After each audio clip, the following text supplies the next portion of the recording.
Suspense.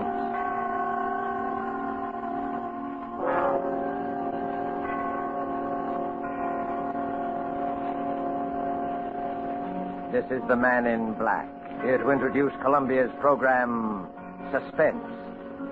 Heading our Hollywood cast tonight is the distinguished American actor, the star of the Broadway suspense drama Angel Street, who has recently returned to this coast to resume his film career, Mr. Vincent Price. Tonight's suspense play, which presents Mr. Price and which is produced and directed by William Spear, relates an episode of recent years in the unfriendly Nazi capital of Berlin. The strange death of Charles Umberstein by E. Jack Newman is tonight's tale of suspense. If you have been with us before, you will know that suspense is compounded of mystery and suspicion and dangerous adventure. In this series are tales calculated to intrigue you, to stir your nerves, to offer you a precarious situation, and then withhold the solution until the last possible moment. And so, with the strange death of Charles Umberstein, and with the performance of Vincent Price, we again hope to keep you in suspense.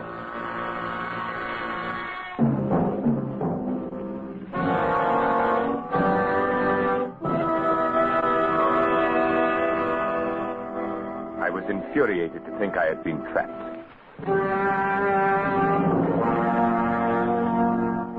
The thought that someone had discovered my intentions maddened me to the breaking point.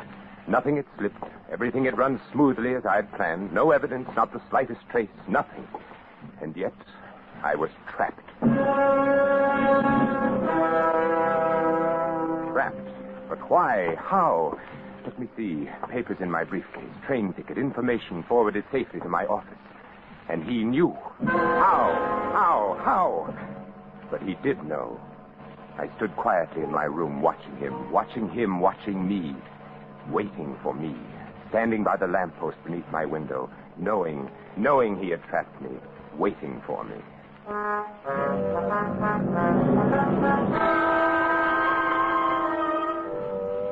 I recognized him almost immediately. Captain von Heinz. Once before I had seen him briefly in Herr Miller's office. I'd been working on some corrections. Herr Miller was escorting him through the plant on an inspection tour. They stopped for a moment outside my office. I glanced up as Herr Miller gestured my way through the partially open door. Herr Hauptmann. Was ist unser neuer Architekt? So, ist Ihr neuer Architekt? Well, here it was. They were talking about me. My heart stopped.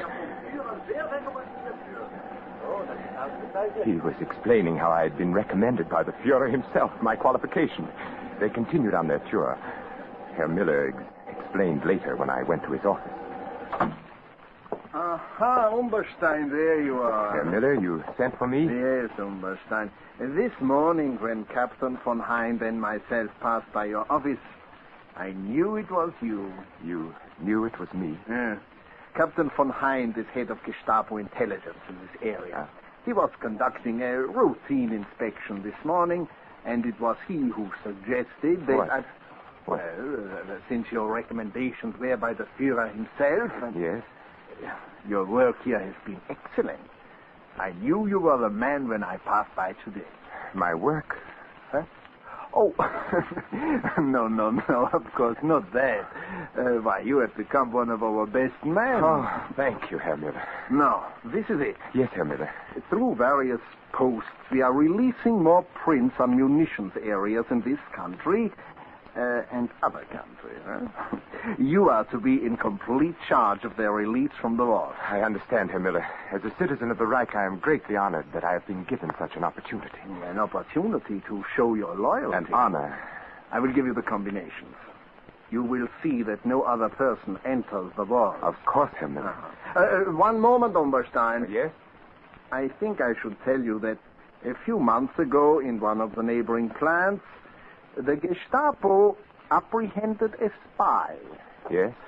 He was working for an enemy espionage service, found in possession of certain vital documents which he had access to in his work. And what did they learn from him? Well, many things.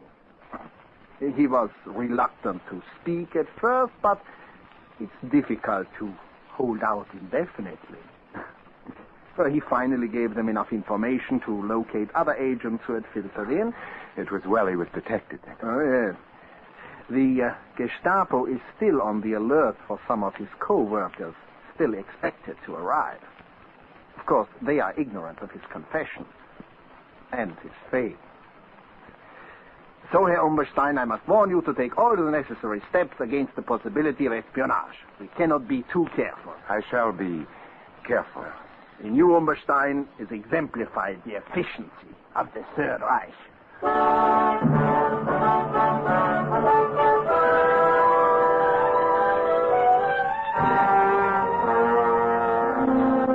I closed my suitcase and looked down on the street. I watched him standing there. I kept asking myself, how could he know? This Captain von Hind, how could he know? The plan was perfect, the best yet, and yet I was discovered, trapped. It was a late Saturday afternoon, and the silence of the day hung heavy in the room. Outside it was cold, very cold, but in my room it was warm, stuffy. The radiator hissed and spewed as though it were the judge of the events to come. I was almost angry at it. A radiator. It was still light enough that he might see me if I crossed to raise the window. He wasn't aware that I was in the room. I hadn't turned on the lights. Now he stood there, waiting for me to return. I lay down on the bed, smoking. My thoughts troubled by the one question, how? How had he discovered me? Safely, I had avoided all connections with anyone who might have a chance to spy on my work. There was not the least cause for suspicion. An established citizen of the Reich, well-recommended, pure Aryan, employed as an architect in one of the country's largest munitions plants. Certainly there was no reason for him to suspect me. The Gestapo, this Captain von Hind, waiting to take me. Fräulein Keller. Absurd. Oh, of course not. Not she. But could you ever trust a woman? Fräulein Keller. Did I give her any reason at all?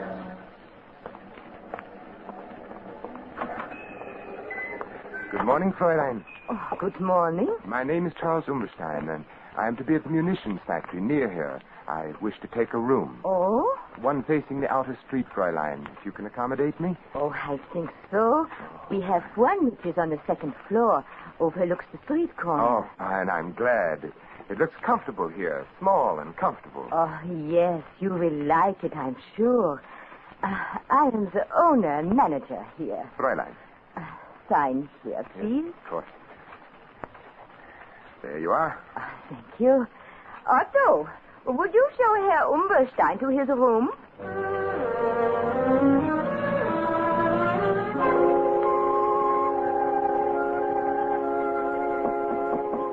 Yes?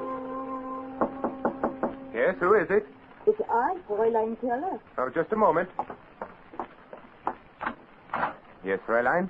I have brought you some extra blankets. Oh.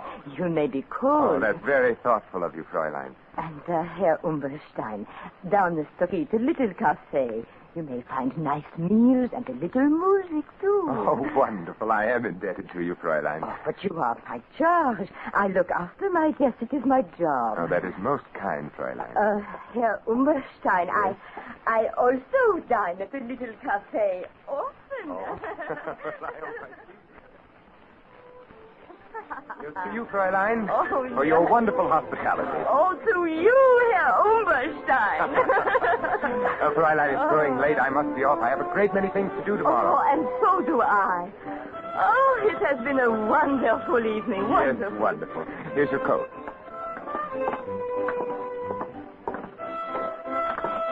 It's growing colder now, isn't it? Yes, the winter will be here soon. Too soon. Yes, but I won't be... You won't be? Oh, nothing, Fräulein, nothing. You will be here long. Certainly, Fräulein. Certainly, I was just wishing. Wishing? For what?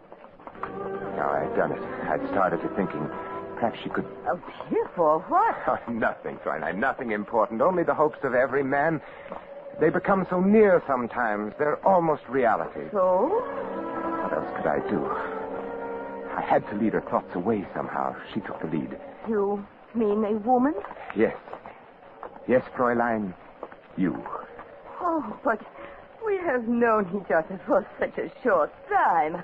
Only 2 weeks. That's true, but I've been aware of you for a longer time, though I've just met you. Oh, Herr Umberstein, Charles. Oh, Charles.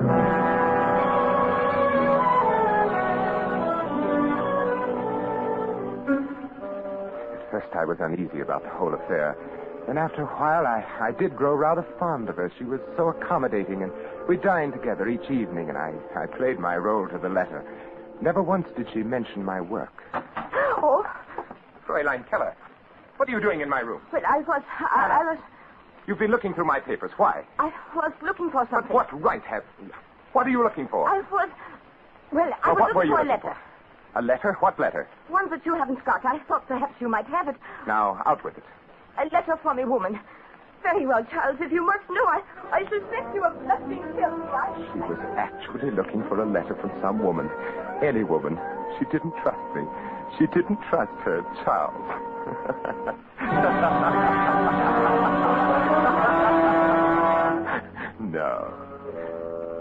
No, it couldn't have been Fräulein Keller. Who then could it have been? I walked over to the window and looked down at the figure who so patiently kept his vigil there. Captain von Heinz, waiting. Why? There had been something wrong with the passport, but no, that was perfect, not the passport. All passengers will report to the trainmaster for passport examination. Yeah, all in order. You can take your luggage to Berlin. Yeah, this way. Next. Next. Here you are. Name? Charles Umberstein. Residence? Berlin. Nationality? German. All in order. Fix your luggage. All in order. Thank you, trainmaster. You must be careful, you know. When may I catch my train for Berlin? It should be by any moment. Next. I stood there in the shadows waiting for my train. I examined my passport again, as I had done 100 times before. No one would have any reason to doubt anything so genuine as that. All passengers for Berlin. All passengers for Berlin. Guard, must we stand passport inspection again? Yeah. Army intelligence will accommodate you on the train. Jawohl.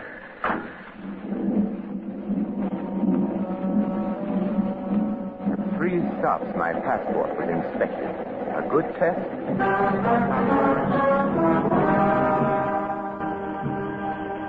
If the passport had been suspected or investigated, it would only prove that I was Charles Umberstein. I had come by the passport through Hans. At the time, Hans was employed as an Austrian customs inspector. This gave him access to many such passports. According to Hans, there had been a person named Charles Umberstein who had suddenly disappeared in 1936. Since there had been no friends or relatives to make an inquest, well, you can see. No, I was Charles Umberstein. Why, I even resembled the badly scarred photograph on the identification card. From the front view, he was evidently a large man, big shoulders, large head, wore a short Prussian haircut. Yes, I certainly looked enough like the photograph. Passport was flawless. You couldn't have discovered me through that. Von Heinz. Something else. What else? The plan? No, of course not. They couldn't have discovered that. I merely made copies and left the originals. No, not the plans. Why, Hans and I...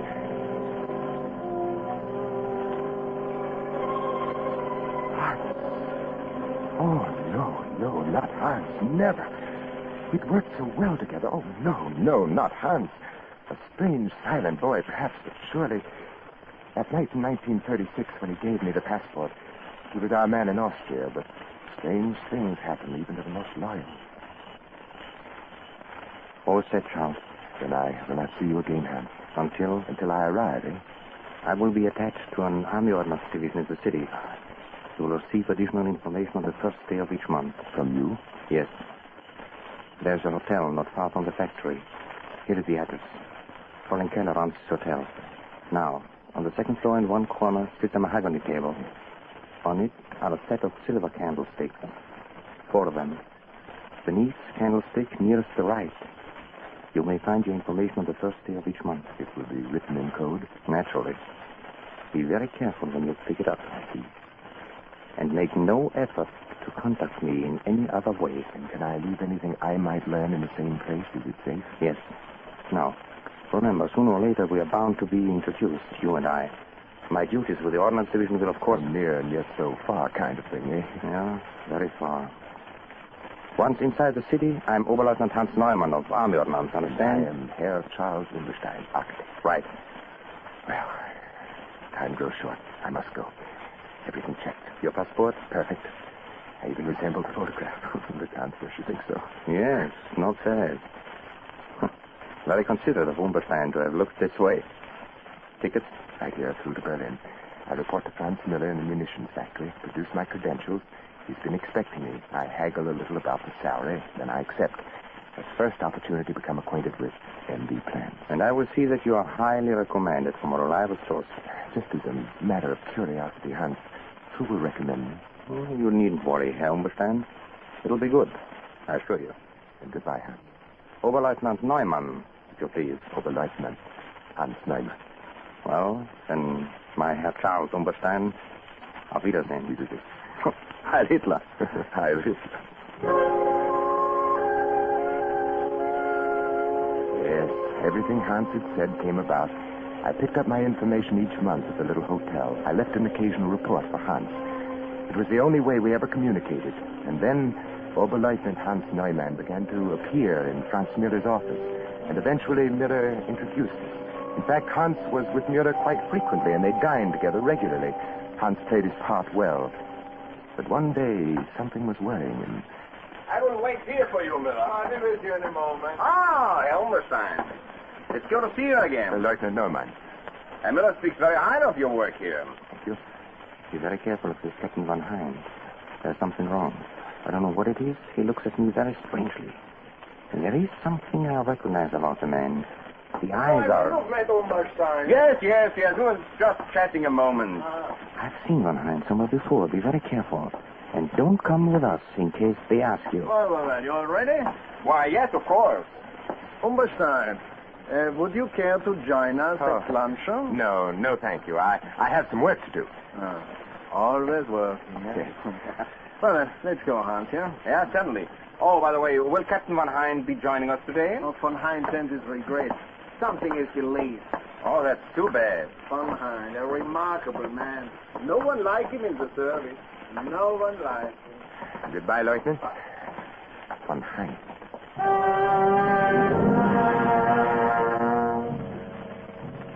Such a brief warning. Curt and sinister. Hans was frightened. He would never have taken the chance to speak to me if he had not been frightened. Something that he recognized about Von Hein. Saturday was the first of the month, and there was no information at the hotel. Hans didn't appear again to lunch with Herr Miller. Something was wrong. Something had happened to Hans. Today I found out. We will enjoy ourselves today, Umberstein. We should lunch together more often, you and I. I like good company when I eat. Good food, good company, good digestion, Herr Miller. And this is a wonderful restaurant that we are going to. You know, they serve Norwegian smoked salmon. That is exquisite. And cheap, too. Nothing like these new foods we are getting from Norway. I've heard of Norwegian salmon. And this is the best.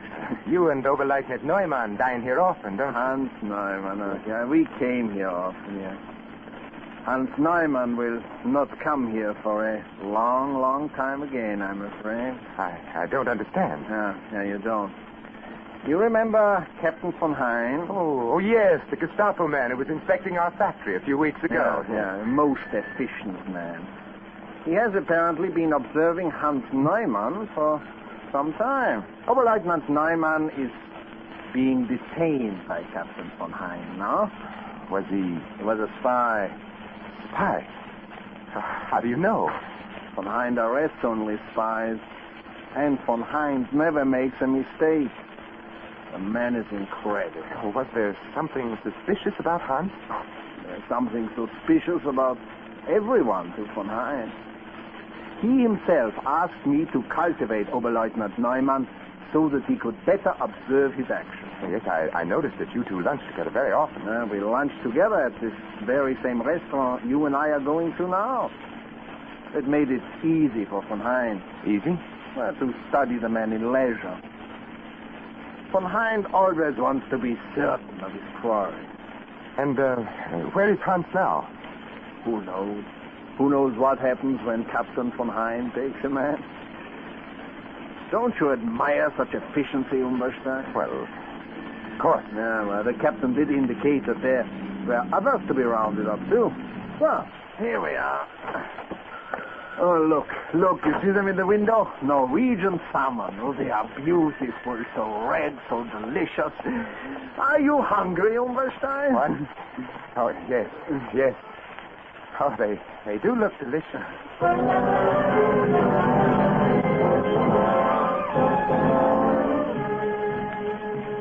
Captain von Hind. I looked at him out of the window again.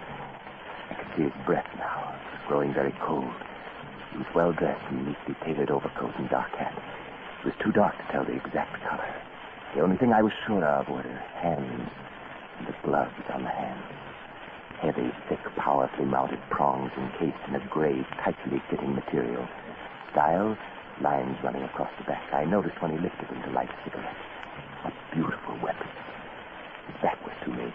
I couldn't help but admire the fine breadth of his shoulders and the thick, closely barbered neck. He stood quietly by the lamppost, smoking, watching his breath and the smoke battle for existence in the icy air. Once when he turned to look up at my window, the single eyeglass he wore caught the reflection of the light. I wondered how much he weighed. Carefully, I retraced each step over again in my mind. I couldn't find the flaw that made me a marked man.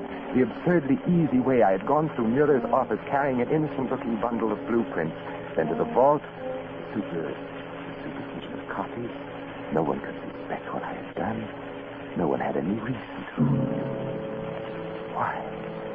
Why then was I trapped?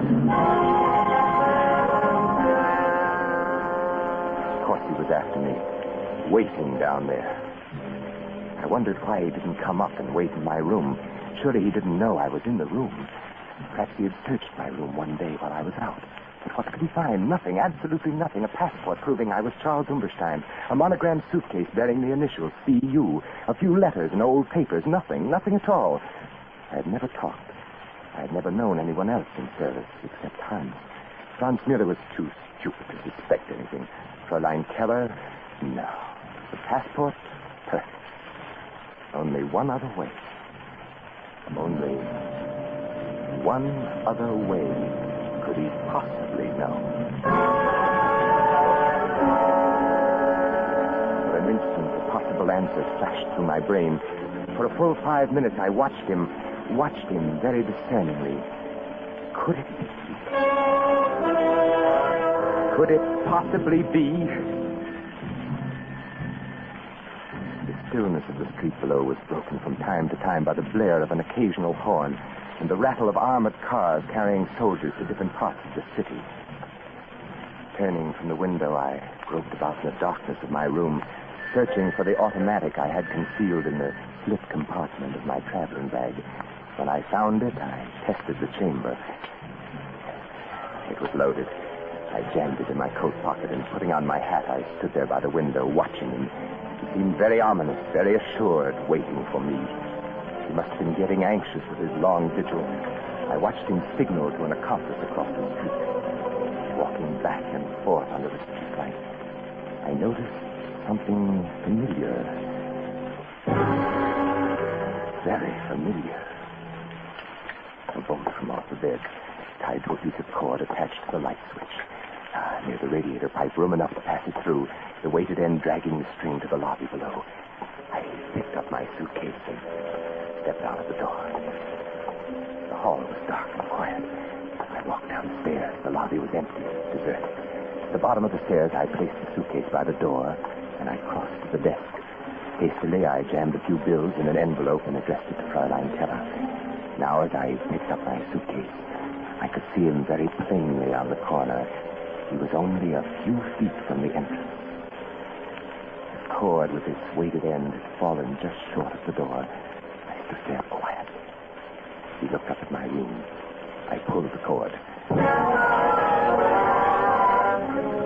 was startled when the light went on upstairs, searching the window for a view of the occupants. I walked to the door. As I opened it, he looked at me, looked my way, gazed at me, point blank, in surprise. And assuring himself, he took a step toward me. Herr Umberstein. Herr Umberstein. Oh, you are... You are Charles Umberstein? Why, yes, Charles Umberstein, who entered Germany in 1936 from Austria? Here's my passport. Your passport, yes. I have always wanted to meet you, Charles Umberstein. I have always wanted to meet you face to face. You know who I am? Why, yes, you I wonder. You know the others I have had my men pick up. But you, I wanted to attend to personally. It's because you are Charles Umberstein. Now we will just... I'm sorry, my friend.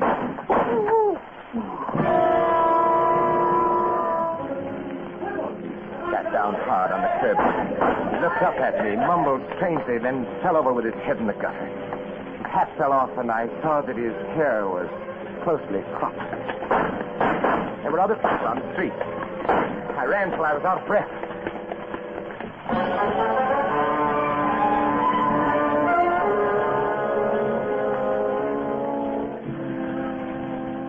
The next day, I picked up a Berlin paper on the railroad station. On the second page, I read the headline, Gestapo official murdered. Saturday, January 25th, Captain Charles von Heinz, high-ranking official of the Gestapo intelligence service, was instantly killed last night by the bullets of an unknown assailant whom he was attempting to arrest on charges of espionage. Captain von Heinz had been connected with the Gestapo since 1936. Prior to his affiliation with the Gestapo intelligence, he had been known by his real name, Charles Umberstein. His entry into such dangerous work made necessary a complete retirement from all public life. The Reich will long honor the memory of Charles Umberstein. I wired flowers from Geneva with a card marked Sympathy, signed C.U.